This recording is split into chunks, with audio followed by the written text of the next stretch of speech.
Marvel के fans एक बात तो जानते ही होंगे कि जब भी मल्टीवर्स की बात होती है तो एक नाम हमेशा हवा की तरह घूमता रहता है, डोरमामू। डार्क डायमेंशन में रहने वाला एक ऐसा बीइंग जो हर तरह की रियलिटीज और हर तरह के टाइम से परे है। पर कभी सोचा है कि डोरमामू को इतनी रिडिकुलस लॉजिक डिफाइंग पावर आखिर मिलती कहां से है? शायद इसका जवाब छुपा है एक ऐसी जगह पर जहां पर हमारी फिजिक्स के सारी बाउंड्रीज डिसॉल्व हो जाती हैं। एक डायमेंशन जिसमें सिर्फ एक नहीं बल्कि इन्फिनाइट यूनिवर्स, इन्फिनाइट टाइमलाइंस और उनके इन्फिनाइट आउटकम्स एक साथ एग्जिस्ट करते हैं। वेलकम टू सिक्स डायमेंशन, एक ऐसी जगह जहाँ के बीइंग्स सिर्फ टाइम को कंट्रोल नहीं करते, वो चाहे तो पूरी एग्जिस्टेंस को अपनी मर्जी से रिमिक्स कर सकते हैं। अगर 3D वर्ल्ड एक मूवी होती तो 6D बीइंग्स उसके डायरेक्टर भी होते और एडिटर भी। Basically something we humans casually called gods. String theory के हिसाब से 10 से 11 डायमेंशन एग्जिस्ट कर सकते हैं। तो सवाल ये है कि 6 डायमेंशन एक्चुअली है क्या? वहां रहने वाले बीइंग्स एक्चुअली में कितने पावरफुल होते हैं? और क्या हम ह्यूमंस कभी 6D बीइंग्स बन पाएंगे या नहीं? Let's find out. Marvel universe में जब भी अल्टीमेट पावर की बात होती है तो ज्यादातर विलन्स मसल पावर या टेक से डोमिनेट करते हैं। बट डोरमामू एक अलग ही लीग का प्लेयर है। ये कोई नॉर्मल एलियन नहीं है, वो डार्क डायमेंशन का रूलर है, एक ऐसी जगह जहाँ पर टाइम एग्जिस्ट ही नहीं करता। डॉक्टर स्ट्रेंज की मूवी में हम क्लियरली देखते हैं कि डोरमामू एजिंग नहीं करता, उसके ऊपर कॉज और इफेक्ट का रूल काम ही नहीं करता। अब इसी पॉइंट पे बहुत ही इंटरेस्टिंग सवाल पैदा होता है कि अगर टाइम उसके लिए मीनिंगलेस है, अगर रियलिटी उसके लिए एडिटेबल फाइल है, तो डोरमामू किस लेवल की एग्जिस्टेंस पे ऑपरेट करता है? मार्वल के राइटर्स इसे बहुत ही आसानी से डार्क डायमेंशन का मैजिक बोल देते हैं, बट साइंस के पर्सपेक्टिव से अगर आप देखोगे तो ये कोई मैजिक नहीं है बल्कि एक हायर डायमेंशनल फिजिक्स है। डार्क डायमेंशन एक एक्चुअली मेटाफोर हो सकता है एक ऐसे रियलिटी का जो हमारे 3D प्लस टाइम वाले यूनिवर्स से बाहर एग्जिस्ट करता हो। अब 6th डायमेंशन को समझने से पहले शॉर्ट में हम अपने बेसिक क्लियर कर लेते हैं क्योंकि वो बहुत जरूरी है। सबसे पहले आता है 0 डायमेंशन, यानी कि सिर्फ एक point, no length, no width, no height. फिर आता है फर्स्ट डायमेंशन, एक स्ट्रेट लाइन जिसमें आप सिर्फ आगे और पीछे मूवमेंट कर सकते हो। फिर आता है सेकंड डायमेंशन, यानी कि लेंथ एंड विड्थ। फिर आता है थर्ड डायमेंशन जिसमें हम जी रहे हैं, यानी कि लेंथ, विड्थ, हाइट, जैसे कि हम ह्यूमंस, प्लेनेट और यहाँ पर मौजूद हर एक चीज। फिर आता है फोर्थ डायमेंशन। अब यहाँ पर चीजें थोड़ी सी कॉम्प्लिकेटेड हो जाती हैं। फोर्थ डायमेंशन को इमेजिन करते ही लोगों के दिमाग में एक फ्यूचरिस्टिक वर्ल्ड क्रिएट होने लगता है, लेकिन साइंस के अकॉर्डिंग फोर्थ डायमेंशन कोई साइफाई वर्ल्ड नहीं है, इट्स सिंपली टाइम। हम भले ही 4D बीइंग्स नहीं है, लेकिन हम एक्चुअली 4D स्पेस में रहते हैं। हमारा पूरा यूनिवर्स 3D स्पेस और फोर्थ डायमेंशन यानी कि टाइम से मिलकर बना है, जिसे हम कहते हैं स्पेस टाइम। अब आते हैं फिफ्थ डायमेंशन पे। यहाँ पर सिर्फ एक रियलिटी नहीं बल्कि सारी पॉसिबल रियलिटीज एक साथ एग्जिस्ट करती है। फॉर एग्जाम्पल, आज आपने चाय पी तो वो रियलिटी भी यहाँ पर एग्जिस्ट करती है।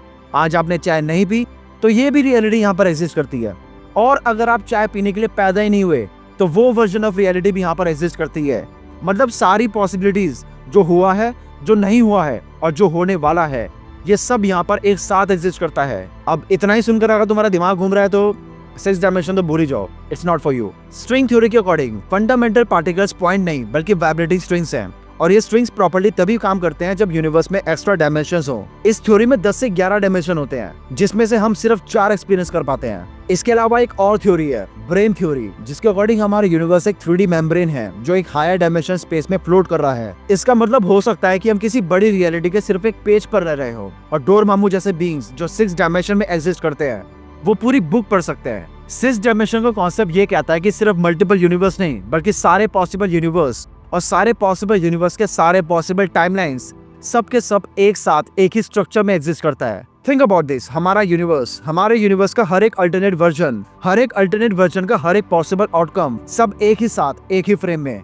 6 डायमेंशन में टाइम लीनियर नहीं होता, कॉज और इफेक्ट ऑप्शनल हो जाते हैं, रियलिटी एक फिक्स्ड रूल नहीं होती बल्कि एक स्ट्रेचेबल स्ट्रिंग बन जाती है। यही वजह है कि 6D बीइंग्स को हमारी दुनिया एक सिमुलेशन की तरह लगती होगी। प्रॉब्लम यह है कि हमारा ब्रेन 3D के लिए इवॉल्व्ड है। जैसे कि एक 2D क्रीचर 3D को इमेजिन नहीं कर सकता, वैसे ही हम 6D को प्रॉपर्ली इमेजिन नहीं कर सकते। हाइपर क्यूब एनालॉजी के हिसाब से अगर तुम देखो तो 2D एक स्क्वायर है, 3D एक क्यूब है और 4D एक टेसरेक्ट है। वैसे ही 6D स्ट्रक्चर हमारे लिए सिर्फ मैथमेटिकल शैडो है, हम उसका प्रोजेक्शन देख सकते हैं, एक्चुअल ऑब्जेक्ट नहीं देख सकते। इसलिए जब डोरमामू मूवी में रियलिटी को बेंड कर रहा होता है तो वो हमें मैजिक लगता है, but higher dimension point of view से वो सिर्फ कोऑर्डिनेट्स चेंज कर रहा है, नथिंग एल्स। अगर डोरमामू सच में एक 6 डायमेंशनल बीइंग होता तो उसके पास कुछ अनइमेजिनेबल एबिलिटीज होती, लाइक इमॉर्टैलिटी, क्योंकि टाइम उसके लिए एक ऑब्जेक्ट होता है तो वो उसके अंदर नहीं रहता बल्कि टाइम उसके अंदर रहता है। रियलिटी मैनिपुलेशन, उसके लिए मैटर, एनर्जी, स्पेस, ये सब एडिटेबल पैरामीटर्स है। मल्टीवर्सल अवेयरनेस, वो सिर्फ एक यूनिवर्स नहीं देखता बल्कि सबको एक साथ परसीव करता है। शायद इसीलिए एंशिएंट सिविलाइजेशन ने हायर डायमेंशनल बीइंग्स को गॉड का नाम दिया है। अगर हम 6 डायमेंशन को सीरियसली लें तो सबसे पहला सवाल होता है कि वहां के बीइंग्स कैसे होंगे। 6 डायमेंशन बीइंग के लिए स्पेस से सरफेस होगा, टाइम एक ऑब्जेक्ट और यूनिवर्स सिर्फ ऑप्शंस। मतलब तुम जो आगे डिसीजन लेने वाले हो वो उनको पहले से ही पता है। साइंस के अकॉर्डिंग ग्रेविटी बाकी फोर्सेस से वीक है, जिसकी वजह से ग्रेविटी शायद हायर डायमेंशन में लीक हो जाती है। मतलब इलेक्ट्रोमैग्नेटिक फोर्स हमारे 4D यूनिवर्स में लॉक्ड है, इसीलिए black holes, dark matter, dark energy, ये सब हायर डायमेंशनल इंटरेक्शन के शैडो हो सकते हैं। वहीं अगर हम टाइम की बात करें तो हम टाइम के अंदर फंसे होते हैं, लेकिन 6D बीइंग्स टाइम के बाहर होते हैं। मतलब 6D बीइंग्स के लिए पास्ट, प्रेजेंट और फ्यूचर सब ये एक साथ एग्जिस्ट करता है। देखो, एस्ट्रा डायमेंशन को डिटेक्ट करना नेक्स्ट टू इम्पॉसिबल है, लेकिन सभी इम्पॉसिबल चीजें शुरुआत में ऐसी ही होती हैं। फॉर एग्जाम्पल, आज से 50 साल पहले ब्लैक होल भी सिर्फ एक इम्पॉसिबल सी फील होने वाली थ्योरी थी, लेकिन आज हमारे पास उसके साइंटिफिक और फोटोग्राफिक एविडेंस है, जिसमें से एक ब्लैक होल की यानी कि सैजिटेरियस ए की तो हमने फोटो भी ली थी। बिल्कुल सेम इसी तरह से हायर डायमेंशन भी अभी सिर्फ एक हाईली एक्सेप्टेबल थ्योरी है, लेकिन इसका प्रूफ ढूंढने की कोशिश कर रहे हैं कुछ साइंटिस्ट और ऑर्गेनाइजेशंस। लाइक सर्न के लार्ज हैड्रॉन कोलाइडर में एटॉमिक पार्टिकल्स को लाइट की स्पीड से टकराया जाता है। उसमें इतनी एनर्जी रिलीज होती है जिससे वो 1 नैनो सेकंड के लिए एक्स्ट्रा डायमेंशन को टेम्परेरी टच कर सकते हैं। अभी तक तो ऐसा कुछ हो नहीं पाया, बट इसका मतलब ये नहीं है कि इम्पॉसिबल है, बस हम उस टेक्नोलॉजी के अर्ली फेज पर है। साइंस में इम्पॉसिबल वर्ड ज्यादा देर तक दिखता नहीं है, क्योंकि जैसे जैसे हमारी इंफॉर्मेशन, हमारी टेक्नोलॉजी इंक्रीज होती रहती है, वैसे वैसे इम्पॉसिबल लगने वाली चीजें भी पॉसिबल होती जाती है।